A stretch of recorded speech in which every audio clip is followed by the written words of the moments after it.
નવનીત બાલીદિયાએ કર્યો મોટો ખુલાસો। સૌથી મોટા સમાચાર સામે મળી રહ્યા છે દોસ્તો, તો આપણે એના વિશે ચર્ચા કરવા જઈ રહ્યા છીએ। પણ એ પહેલાં તમે નવા હોય તમારી ચેનલ સબસ્ક્રાઈબર કરી લેજો, તેથી કરી આવનારા વિડીયો તમારા માટે લાવતો છું દોસ્તો તમને ખબર હતી કે જ્યારથી નવનીતભાઈ એમ કહેવાય છે કોંગ્રેસની અંદર જોડાયા છે ત્યાર પછી સોશિયલ મીડિયા પર નવી ક્લિપો અને વિડીયો સામે મળી રહ્યા છે અને નવનીતભાઈએ પણ કર્યો છે મોટો ખુલાસો।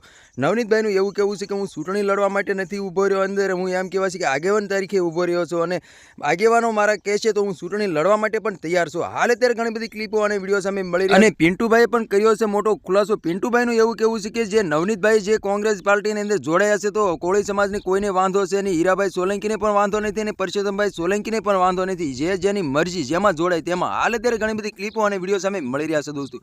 તો તમને ખબર હતી કે જ્યારે નવનીતભાઈને જે મારવામાં આવ્યો હતો ત્યાર પછી કોળી સમાજના લોકો પરસોત્તમભાઈ સોલંકી, હીરાભાઈ સોલંકી બધા ગાંધીનગર ખાતે ગયા હતા, કલેક્ટર સાહેબને પણ મળ્યા હતા અને નવનીતભાઈને ન્યાય અપાયો હતો। અત્યારે હાલ ઘણી બધી ક્લિપો અને વિડીયો સામે મળી રહ્યા છે અને ઘણા બધા સવાલો પણ ઊભા થઈ રહ્યા છે કે હીરાભાઈએ એટલો બધો સપોર્ટ કર્યો હતો તોય છતાં ભાજપમાં ન જોડાયા અને કોંગ્રેસમાં જોડાયા છે।